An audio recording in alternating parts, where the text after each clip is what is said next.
Nagsisimula ang pelikula noong 1962 sa isang Italianong ocean liner na tinatawag na Asteris Grazia. Isang mang-aawit na nagngangalang Francesca ang naglilibang sa mga bisita na nagsasaya sa gabi. Sumasayaw kasama ang kanilang mga mahal sa buhay, sa gitna ng karamihan. Isang batang babae na nagngangalang Katie ang nakaupo mag-isa dahil wala siyang kapareha sa sayaw. Napansin ito ng kapitan ng barko at dinala siya sa dance floor. Ang masiglang pagdiriwang ay mabilis na naging isang bangungot ng hilahin ng isang hindi kilalang kamay ang isang lever na nagpapahigpit ng isang wire. Ang wire ay biglang naputol at hamampes sa dance floor. Hinahati sa dalawa ang mga pasahero at crew. Ang kanilang mga katawan ay isa-isang bumagsak sa sahig, na lumikha ng isang masaker ng dugo. Ang tanging nakaligtas sa dance floor ay si Katie, dahil hindi siya naabat ng wire dahil sa kanyang tangkad. Ang eksena ay pinuputol sa 40 taon makalipas. Sa kasalukuyan, isang 6 na kataong rescue team ang nagal iligtas ng isang random na barko mula sa dagat. Pinamumunuan ni Kapitan Murphy ang kanyang koponan at matagumpay na nadala ang barko sa Pampang. Pagkatapos, ang grupo ay pumunta sa isang pub upang magdiwang, kung saan sila nilapitan ng isang matandang kakilala na nagngangalang Jack. Si Jack ay nagtatrabaho rin sa industriya ng Martima at narinig niya ang tungkol sa isang ghost ship mula pa noong 1962. Ayon sa mga chismis,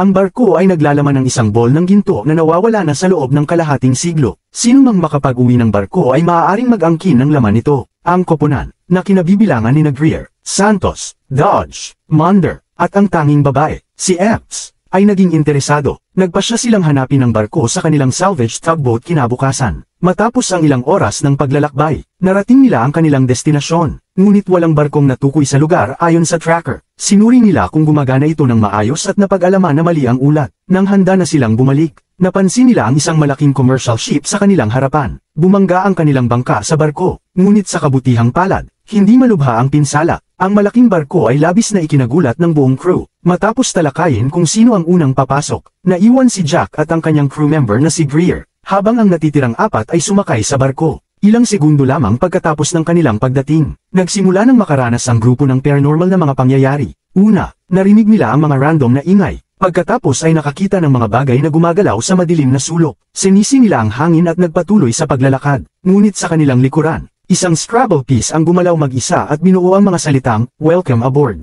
Nang sila ay nasa upper deck, nauna si Mon, ngunit mali ang kanyang hakbang at nahulog siya sa isang butas. Ngunit mabilis siyang nailigtas ni Moran. Habang sinusubukan niyang hilahin siya pataas, biglang lumitaw sa background ang batang si Katie. Siya ay biglang naglaho. Hindi nagbigay ng pagkakataon kay Moran na maintindihan kung siya ay totoo. Naging balisa si Moran sa pangyayari, ngunit hindi niya ito sinabi sa iba. Pagkatapos, natuklasan ng grupo ang isang digital na orasan sa sahig. Dahil ang mga ganitong uri ng orasan ay hindi pa umiiral noong 1962, inisip nila na may nauna na sa kanila sa barko. Pagkatapos noon, nagpasya ang kapitan na ipagpatuloy ang paghahanap kinabukasan. Dahil napakalaki ng barko, nang mag-isa si Moran ng gabi, nilapitan siya ni Jack. Napansin niyang tensyonado si Moran matapos iligtas si Mon kanina. Nang matuklasan ang batang babae, tumahimik si Jack ng ilang segundo. Mukhang alam niya ang isang bagay, ngunit hindi niya ito ipinakita. Sa halip, iminungkahi ni Jack na matulog pa ng ilang oras si Moran upang mawala ang mga guni-guni.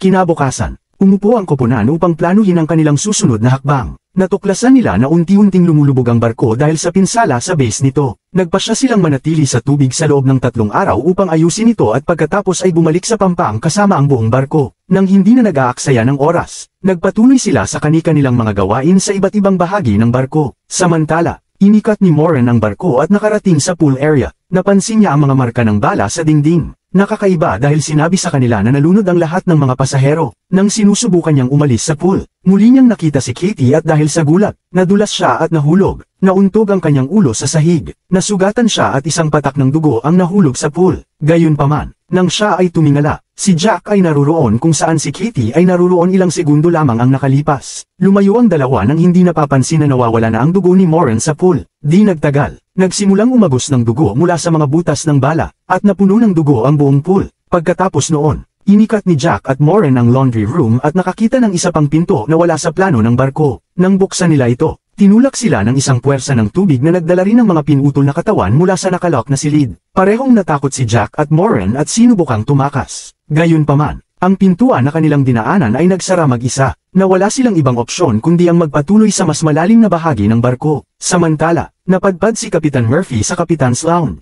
Nakakita siya ng isang bukas na bote ng alak, ngunit nang subukan niyang uminom, Nakita niya ang tunay na kapitan ng barko sa salamin. Bumagsak ang baso at nabasag ng tumakbo si Murphy sa takot. Hindi alam ang mga paranormal na pangyayari. Si Greer ay nag-iisa nang marinig niya ang isang kumakanta. Ito ay si Francesca, ang parehong performer na naglilibang sa mga pasahero noong 1962. Hinanap ni Greer ang pinagmulan ng tunog ngunit sumuko rin pagkatapos ng ilang sandali. Hindi niya alam na ang babae ay nanunood sa kanya habang siya ay papalayo. Sa ibang lugar, natagpuan nina Jack at Moran ang isang bowl na puno ng mga gold bars. Ito ay nagkakahalaga ng milyon-milyong dolyar na maaaring iuwi ng bawat isa sa crew. Narinig ni Moran ang isang bagay sa susunod na compartment at pumunta upang tingnan. Ang mga bagay ay natatakpan ng mga tela nang bigla siyang gulatin nina Jack at Dodge na nagpapanggap ng mga multo. Pagkatapos ng takot na naramdaman, sabik na ipinakita nila sa lahat ang natuklasang kayamanan. Ngayon, hindi na nila kailangang ayusin ang barko at makakauwi na sila dala ang kayamanan lamang. Sa susunod na eksena, abala ang lahat sa pagbabalot ng ginto sa kanilang bangka. Ang mekaniko, si Santos,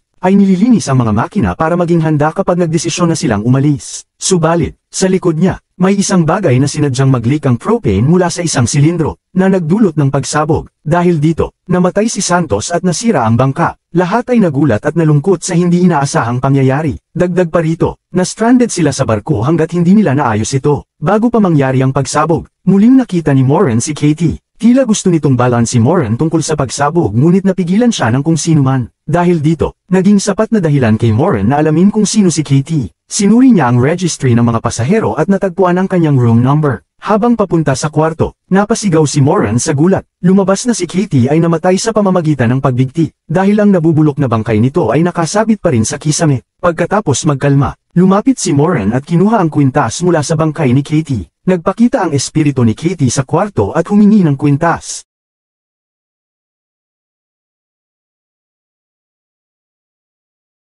Sinubukang ibigay ito ni Moran, ngunit dumaan ito sa kanyang palad. Maliwanag na ngayon kay Moran na ang batang babae ay hindi tao. Sa kusina, nakatagpo ng sariwang pagkain ang dalawang miyembro ng crew. Hindi na nila ito tinanong at agad na kinain. Sa una, masarap ang lasa nito, ngunit matapos ang ilang sandali, nakaramdam sila ng mabahong amoy. Nang kanilang suriin, natuklasan nilang ang pagkain ay naging mga uod. Pareho silang nagpanik at nagsimulang magsuka sa pagkasuklam. Lumipat ang eksena kay Greer, na nasa ballroom. Ngunit bigla, nagbago ang buong lugar at naging katulad ng dati bago ang sakuna ng barko. Pinaligiran siya ng mga bisita at kumilos na parang nasa isang tipikal na party. Bukod pa rito, tila may espesyal na interes si Francesca sa kanya. Nilandi siya ng babae at sinulsulan siyang halikan siya, kahit na may fiancé siyang naghihintay sa kanya sa bahay. Pagkatapos ng halik, sobrang naakit na si Greer upang umatras pa. Nagsimulang maghubad si Francesca habang sinusundan siya ni Greer. Umaasa na sila ay magtatapos sa kanyang kwarto, ngunit sa halip, nahulog siya mula sa mataas na platform at namatay. Ito ay isang metapora para sa kung saan nauuwi ang pagtataksil sa buhay.